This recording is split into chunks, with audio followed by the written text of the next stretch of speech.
Hi, this is Suresh. ఈరోజు మనము మ్యాథ్స్లో ప్రాబ్లం చేద్దామండి. ప్రాబ్లం ఏంటంటే, if the inverse of A is equal to 3x(x)27 does not exist, then x is equal to dash అంటున్నాడు. ఇచ్చిన matrices 2x2 matrices అండి. అంటే అర్థం ఏంటంటే 2 రోస్ ఉన్నాయి, 2 కాలమ్స్ ఉన్నాయి.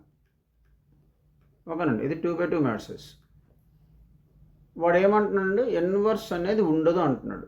Inverse does not exist. Okay, అర్థమవుతుంది కదా. అంటే అర్థం ఏంటంటే ఇన్వర్స్ లేదని అర్థం. ఇన్వర్స్ డస్ నాట్ ఎగ్జిస్ట్ అంటే మీనింగ్ ఏంటో మనం చూద్దామండి. ఓకే, ఫస్ట్ అసలు ఇన్వర్స్ అంటే ఏంటో తెలుసుకుందాం. ఫస్ట్ మనం అసలు ఇన్వర్స్కి ఫార్ములా ఏంటి? A inverse is equal to adjoint A by det A. ఓకేనండి, ఎడ్జెంట్ ఏ బై డెట్ ఏ. ఇప్పుడు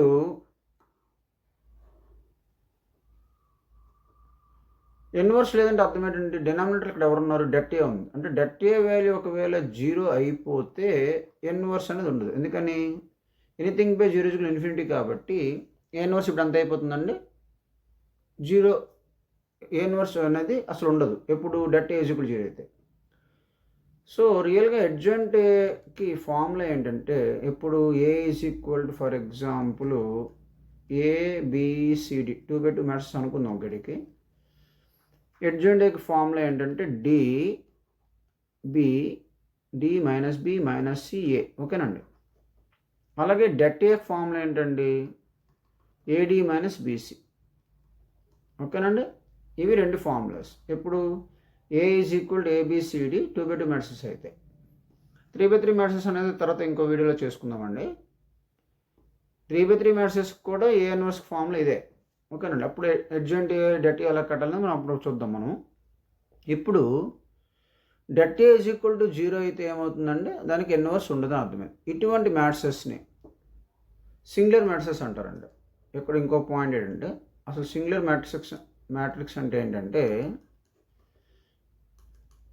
if det A is equal to ఒకవేళ 0 అయితే then A is called singular matrix. ఓకేనండి, ఇక్కడ ఇంకొక విషయం మనం తెలుసుకుందామండి. అదేంటంటే సింగులర్ మ్యాట్రిక్స్ అంటే ఏంటి?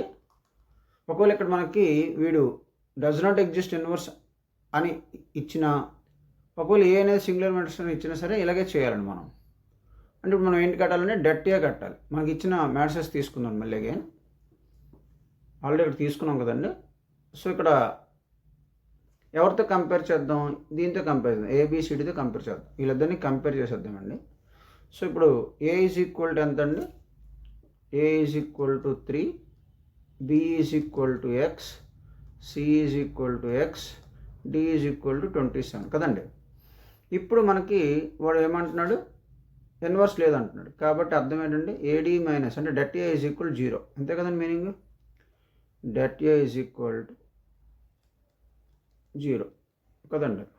So A D minus B C is equal 0. దాని ప్రకారము మనకి ఏమవుతుందండి? ఏ అంటే ఎంత అంటే 3, డి అంటే ఎంత అండి 27, minus b x, c x is equal 0. 327 81 minus x square is equal to 0 అండి. Okay, 81 minus x square is equal 0. So minus x square is equal to minus 81 అండి. So x square is equal to minus cancel చేస్తాను 81. So x is equal to √81 అండి. √81 అంటే plus are minus 9 అండి. ఓకేనండి, ఇదండి answer. ఇక్కడ మనం తెలుసుకోవాల్సిన విషయాలు ఏమేమి తెలుసుకున్నామండి. ఒకటి సింగులర్ మ్యాట్రిక్స్ అంటే ఏంటి, డెట్ ఏ అంటే డెట్ ఏ ఈజ్ ఈక్వల్ 0 అయితే సింగులర్ మ్యాట్రిక్స్ అవుతుంది. ఏఎన్ఎస్ ఫార్మ్లో తెలుసుకున్నాం ఎడ్జెంట్ ఏ బై డెట్ ఏ. ఎడ్జెంట్ ఏకి అనేది 2x2 మ్యాట్రిక్స్కి ఫార్ములా తెలుసుకున్నాము, d minus B minus c a. Det A కూడా ఫార్ములా తెలుసుకున్నాం, ఏడి మైనస్ బీసీ. ఇదండి ఈ వీడియో. ఎక్స్ వాల్యూస్ ఎంత వచ్చినాయి మనకి? ప్లస్ ఆర్ మైనస్ 9 వచ్చింది. ఇదండి ఈ వీడియో. ఇటువంటి వీడియోస్ మన ఛానల్లో ప్లేలిస్ట్లో టాపిక్ వైజ్ ఉన్నాయండి, అవి కూడా చూడండి. మన ఛానల్ సబ్స్క్రైబ్ చేయండి. అలాగే షేర్ కూడా చేయండి. Thank you.